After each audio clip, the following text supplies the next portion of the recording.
Hello and welcome to my channel, the Day Tradestor. On this channel I show my swing trades. I show and discuss my process on how I sell or buy stocks. And at the start of the day I thought we were going to be selling quite a few stocks. We received some alerts on 4 stocks on possible sell, but if we zoom in here you can see that we've had a green uptrend day all day today. And this move up has wiped out all of my possible sell alerts. Now, if all of a sudden we have a reverse and it's a flash sell-off, we might end up selling today, but it doesn't look that that's going to be the case. This is a good recovery from the previous 3 days downward, the downward move. Now, even though this upward move for today has wiped out the possible sell alerts for today, we do have a couple stocks to take a look at for possible buy. We did receive some buy alerts for today. And then, of course, we have some left over from previous days from throughout the rest of the week that we weren't able to act upon. And the first stock we're going to look at there is AMD.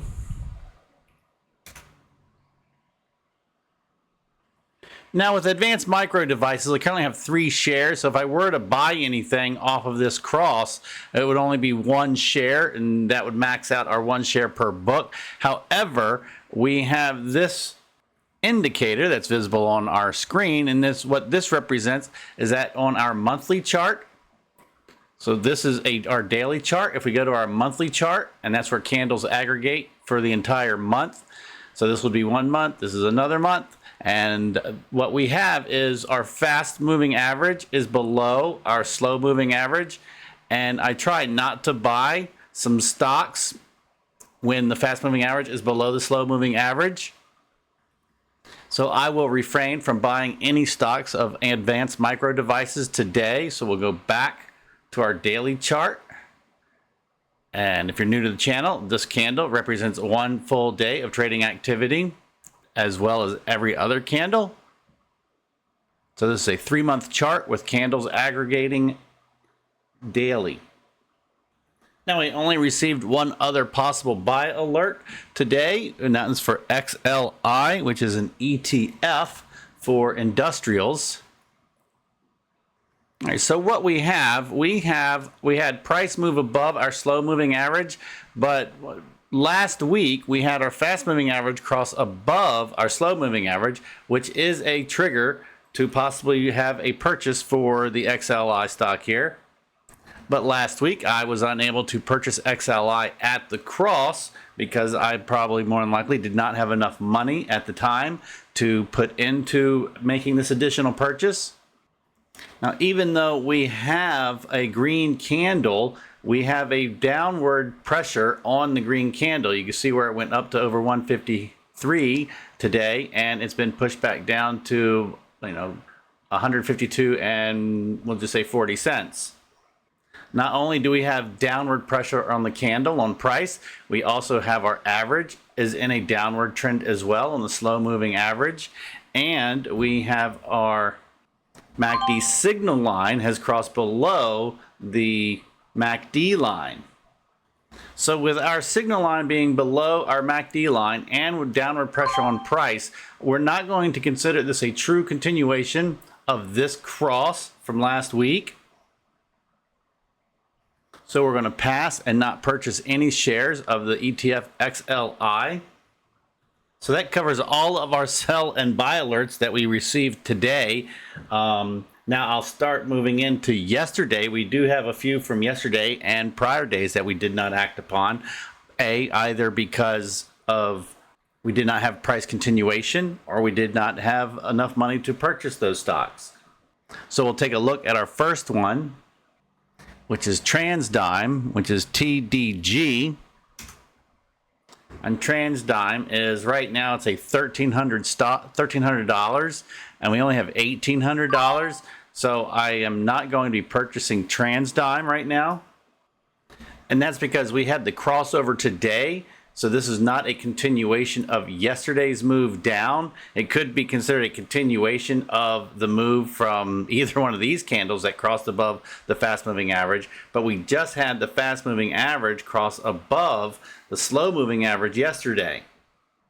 And also, since we do have a green candle with an upward trend, we still have a downward average momentum on the slow moving average. So because we have that divergence, I don't want to make a possible purchase and price turn around because we're still in this slow downward trend on that. And also because price has been consolidating for basically since mid-August. Price originally fell. We'll just take it back all from almost the beginning of August. It's just gone nowhere.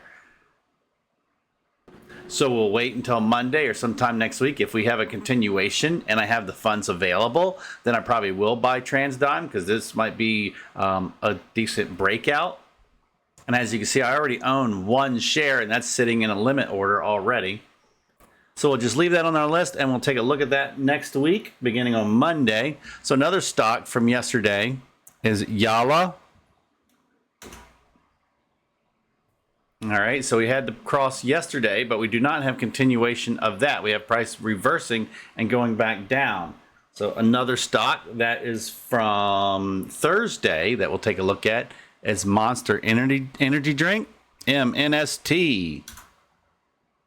So we had price cross the fast or the slow moving average about a week and a half, 2 weeks ago on September 12th. And price currently is not much higher since that original cross price. And I'm going to consider this candle a continuation from this cross because we still have, even though price came down for 4 days, it's gone back up for this entire week. We also have our MACD lines above the midline of the histogram, and we have an RSI in an uptrend. And since we're going to consider this cross, I like to max out on all the shares that I purchased for my books and for Monster Energy Drink. That will be 3 shares per book for a total of 12 shares. So we'll come in here, our active trader, bump this up to 12, and we're looking to get this at 65.19 hopefully, and we did. So that takes care of at least one on the list, and that leaves us roughly $1,100.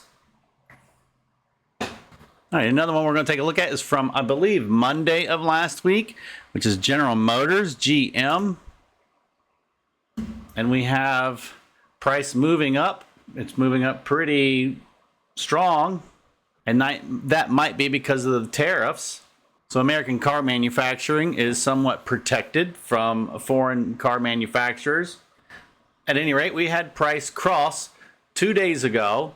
We did have a continuation yesterday. Now, it's possible I didn't take the opportunity to buy yesterday because I might not have had enough funds to buy all shares that I like to have when I maxed out with GM.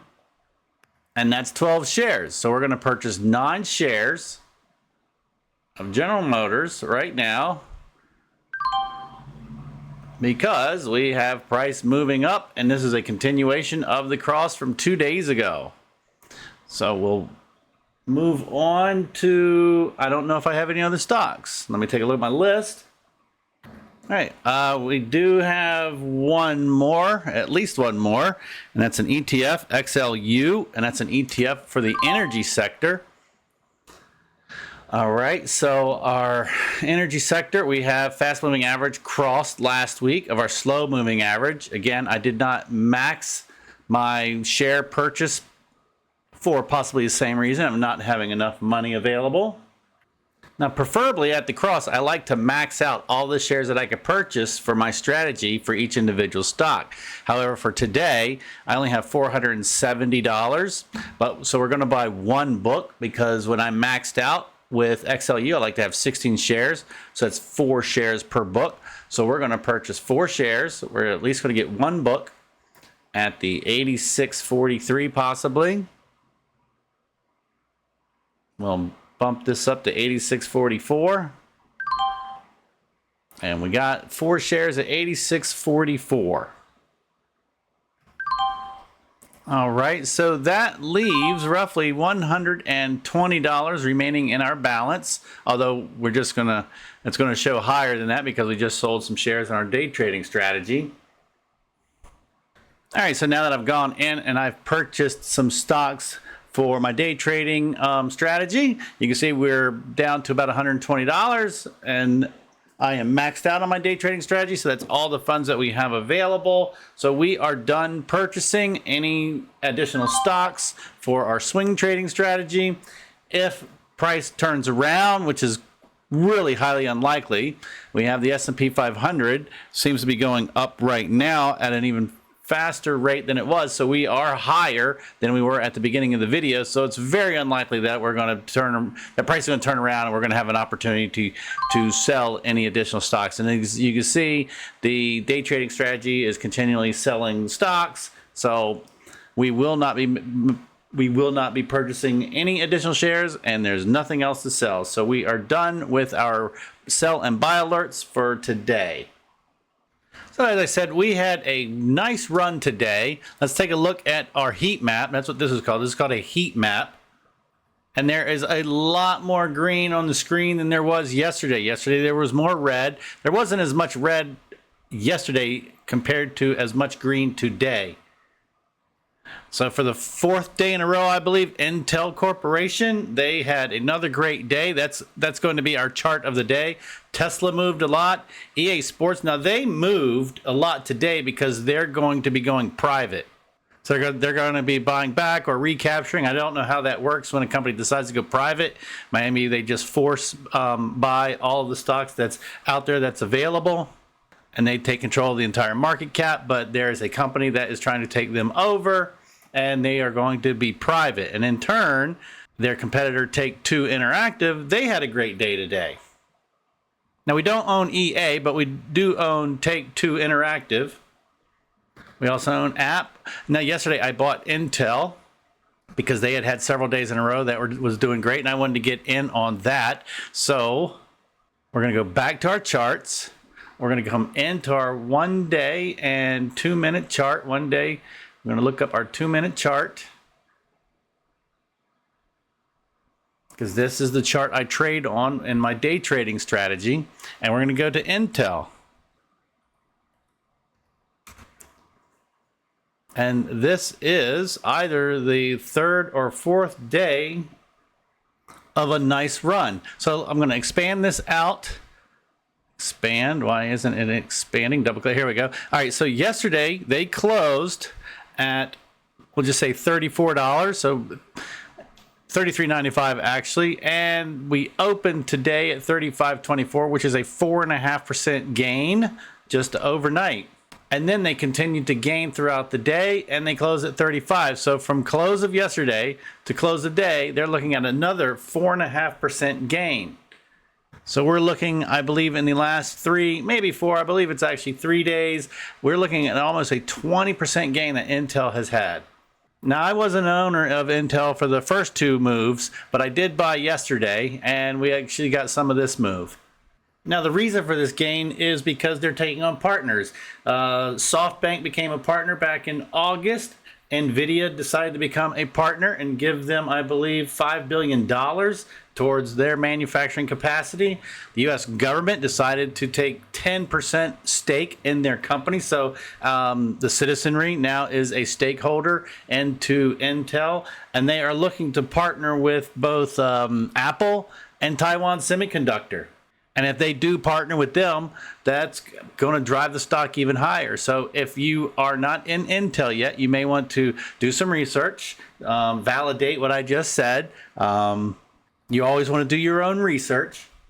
But if you're not in, you may want to consider purchasing some Intel. This might be the beginning of quite a large run. So this is the chart of the day. You can see I did not, if we look at this chart there, I've got no day trading activity prior to today. I bought Intel earlier today, and then I started day trading Intel throughout the day. Now, if you're watching my videos, you know that I max out with 4 books, and with Intel, it's 6 shares per book, so it's a total of 24. And my day trading strategy, no matter what stock it is, I only day trade with 1 book. The other 3 books, no matter which stock I have, they're just holding on for the ride, and hopefully it's a nice long swing trade ride up. But no matter what direction it is, I try to day trade every single stock that I have. But again, our chart of the day is going to be Intel with that 4.5% increase today. That's just a continuation from the 2 prior days.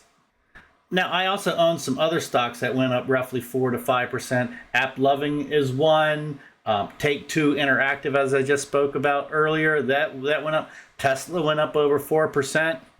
This morning was quite slow, but then right around, I'll say 1 o'clock, the market really took off. It changed direction, and right when I was about to start selling some stocks, because of our sell alerts, the market moved, changed direction, and it just went up from there. And I'm trying to I don't multitask very well. I'm trying to get back to my daily chart. And from there, the market just went up green for the rest of the day. So let's get back to our S&P 500 chart, SPX. Yeah, it dropped earlier this morning. It was going down, and we opened low, and then we went lower. And I was looking forward to selling some stocks because I was going to be selling a few stocks, about 4 at a profit. But then, for whatever reason, buyers started coming in and the bulls took off. All right, so now we're going to take a look at our earnings for the day and our portfolio performance. Come down here. All right, so for today, we earned $245 and realized gains. Now, if you're watching my videos for the first time, all of this is going to be from day trading activities because we did not have anything to sell from our swing trading strategy. Now, every stock I day trade are stocks that are part of my swing trading strategy. So I take one book, a portion, which is a quarter of the shares that I own in any of the stocks. And if I'm able to day trade that, I will day trade 1/4 of the shares that I own, which is 25%. So I had a pretty good day, especially after 1 o'clock. Really wasn't doing much until after the market started moving. So this $245.08 is all from my day trading activities. And for the week, it's somewhat of a similar situation. Most of this money is through my day trading, but the videos I'm showing is the swing trading strategy that I do every single day. And this week, I made $2,064.73. Our portfolio performance in the new account to date, from August 20th, we're performing at 5.07% compared to the S&P 500 at 3.16. Now, all of the funds that are in this account were transferred from the old account that I closed on August 18th. And that up to that date, we were performing at 16.26 compared to the S&P 500 at 10.54. So combining the two, it's all the same assets. I took all the assets out of this account and transferred them over to this account. In total, we lost about 1% from yesterday's performance. And today we have a combined total of 21.33% compared to the S&P 500 at 13.7%. That took a drop as well. Now our drop portfolio performance was greater than the S&P 500 because I have a higher concentration in some other companies like Chipotle. But we are performing 7.63% better than the S&P 500. And in some other parts of life, 7% might not seem like much, but when it comes to the compounding and growing our account, 7% is huge. It's actually quite beautiful. It's huge, huge, huge, I say. But with that, we are done for the day. It's Friday. I don't have anything else to show. We did all of our trading, both swing trading and day trading. If you have any questions, please feel free, reach out on the YouTube, make a comment. Follow me on X, follow me on Facebook through both of those are the Day Tradestor. And please, if you could, like, share, and subscribe so we're able to get my videos in front of some other people who either are not profitable or not very profitable, or they're not even in the markets yet. The whole purpose of these videos is to try to teach people how I trade. Therefore, they might be able to learn how to trade, do some basic swing trading on their own, or if so, they might even just possibly choose to copy some of my trades, but we want to get people started to have their own retirement accounts. Again, the purpose of why I make these videos is I'm just an average guy out here. I'm working all day, every day, trying to make some money, and I am making some money, and I'd like to be able to reproduce that to the mass of people. There's so many people that do not have any type of retirement account, and if they were to just put $25 a week into it, in 30 years, they would have a substantial sum of money that they wouldn't have to be dependent on the pittance that they'd be getting from the Social Security. So with that, our day is done. I hope you all have an absolutely amazing rest of your Friday evening and have an amazing weekend. Thank you very much, and the Day Tradester is out.